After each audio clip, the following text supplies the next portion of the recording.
మహాగణాధిపతయే నమః. శ్రీ గురుభ్యో నమః. శ్రీమాత్రే నమః. వెల్కమ్ టు ఎడ్ భక్తి ఛానల్.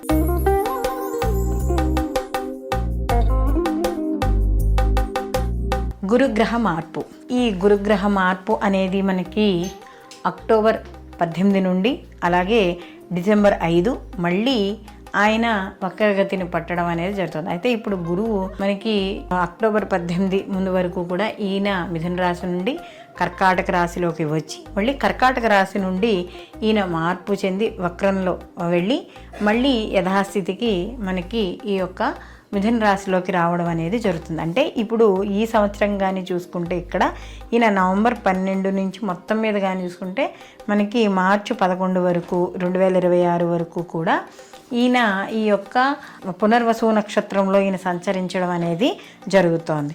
అయితే అక్టోబర్ 18 నుండి మనకి డిసెంబర్ 5 వరకు కూడా 2025 సంవత్సరం వరకు కూడా ఈయన అంటే ఇదే సంవత్సరంలో కర్కాటక రాశిలో ఉండి తర్వాత ఈయన వెనక్కి మిథునంలోకి ప్రవేశించడం అనేది జరుగుతోంది. కాబట్టి ఇంచుమించు ఈయన యొక్క 50 రోజుల యొక్క ప్రయాణం కర్కాటక రాశిలో తన ఉచ్చ స్థితిలో ఈయన ఈ యొక్క గురువు ప్రయాణం చేయడం అనేది జరుగుతుంది. సహజంగా గురువు కానీ మనం చూసుకున్నప్పుడు ఈయన శుభగ్రహము, అలాగే విద్యకి, ఉద్యోగానికి, వివాహానికి, సంతానానికి, పూర్వజన్మ పుణ్యానికి కూడా ఈ గురువు మనకి కారకుడుగా మనం చెప్తాం. కాబట్టి ఇక్కడ ఎవరికైనా ఈ గురుగ్రహం ఉచ్చస్థితిలో ఉన్న లేదా గురు మహర్దశలు జరుగుతున్నా అంతర్దశలు జరుగుతున్నా కూడా ఈ సమయంలో వీళ్ళకి శుభ ఫలితాలు ఉంటాయి. ఎందుకంటే గురువు తన ఉచ్చ స్థితిలోకి ప్రవేశిస్తున్నాడు కాబట్టి ఎక్కువగా సహజంగా శుభ ఫలితాలే ఎక్కువగా ఇవ్వడం అనేది జరుగుతుంది. కాబట్టి ఇక్కడ ఈ యొక్క గురువు యొక్క ప్రభావం ఎలా ఉండబోతోంది,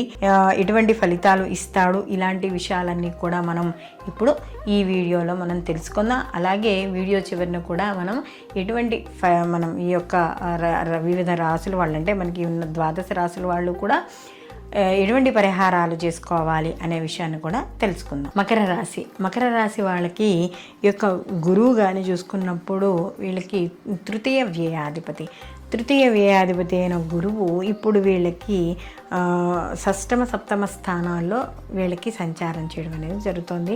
ఈ పునర్వసు నక్షత్రం మీద ఈ యొక్క మొదట పునర్వసు నక్షత్ర సప్తమ స్థానంలో ఉండి తదనంతరము సప్తమంలో ఉచ్చస్థితిలో పొందుతాడు. ఎప్పుడైతే ఉచ్చస్థితిని పొందుతున్న సమయం ఉందో ఈ సమయంలో విద్యార్థులకు చాలా అనుకూలంగా ఉండడం, గత కొంతకాలంగా ఏవైతే మంచి ఉత్తీర్ణత రాలేదు అని అనుకుంటున్నారో లేదా ఏకాగ్రత లేదో అవన్నీ కూడా మంచి ఏకాగ్రత ఏర్పడి పరీక్షల్లో మంచి ఉత్తీర్ణత సాధిస్తారు. అలాగే ఇక్కడ శత్రువులు మిత్రులు అవ్వడం అనేది జరుగుతుంది. ఏమైనా అపార్థాలు అవన్నీ చేసుకుంటే అపార్థాలు కూడా వీళ్ళకి ఇప్పుడున్న సమయం కాస్త నిజాలు తెలుసుకొని వీళ్ళ యొక్క ఏదైతే మంచి స్వభావం ఉందో అది తెలుసుకోవడం అనేది జరుగుతుంది.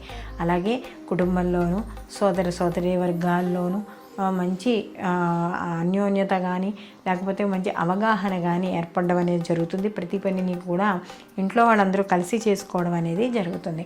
ఇంకా వ్యయస్థానాధిపతి కూడా ఈయన అయ్యాడు. ఈయన వెళ్ళి సప్తమ స్థానాల్లో సంచారం చేస్తాడు. కాబట్టి ఎప్పుడైతే వ్యయాధిపతి అయ్యాడో కూడా రోగకారకమైన ఇబ్బందులు అనేవి తొలగుతాయి.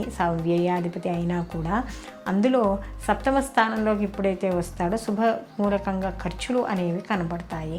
శుభమూలకమైన ఖర్చులు అంటే ఇంట్లో ఏవైనా చిన్న మనవలు కానీ మనవరాలకో లేకపోతే కూతుళ్ళకో లేకపోతే ఇంట్లో వాళ్ళు ఎవరైనా పిల్లలకో ఇలాంటి శుభ కార్యక్రమాలు చేయడము, లేదా వాళ్ళకి సంబంధించినవైన విలువైన వస్తువులు కొనుగోలు చేయడము, వివాహం కాని స్త్రీ పురుషులు ఉంటే వివాహం అవ్వడము, ఇలాంటివన్నీ లేదా వాటికి సంబంధించిన మాటలు ముందుకు వెళ్ళడము, సమాజపరంగా చేస్తున్న వృత్తి ఉద్యోగాల్లో మంచి గౌరవం లభించడం అనేది ఇక్కడ ఖచ్చితంగా జరుగుతుంది.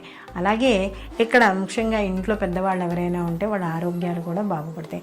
కుటుంబ పరంగా కూడా ఎవరికైనా ఒకరికి ఉద్యోగం పెరగడము అంటే ఒకరికి సంపాదన పెరగడం లేదా ఆదాయ మార్గాల కోసం ఎవరైతే ఎదురు చూస్తున్నారో ఆదాయ మార్గాలు పెరగడము, దీంతో పాటుగా సమాజంలో నూతన వ్యక్తుల పరిచయాలు, ఆ నూతన వ్యక్తుల పరిచయాల వల్ల మంచి లాభాలు అలాగే మంచి గుర్తింపు లభించడము, లేదా మనం చేస్తున్న ప్రయత్నాలలో కాస్త బంధువులతో కానీ లేదా మిత్రుల యొక్క సహాయ సహకారాలు అంది ముందుకు వెళ్ళడము, ఇలాంటివన్నీ కూడా ఈ అంటే ఈ యొక్క గురుగ్రహం యొక్క మార్పు సమయంలో జరగడం అనేది కనబడుతుంది. అలాగే ఈ యొక్క గురువు ఉచ్చక్షేత్రంలో తన స్వనక్షత్రంలో జరుగుతుంది కాబట్టి ఇక్కడ అశుభ ఫలితాలే చాలా తక్కువగా ఉండడం అనేది జరుగుతుంది, శుభ ఫలితాలే ఎక్కువగా ఉంటాయి.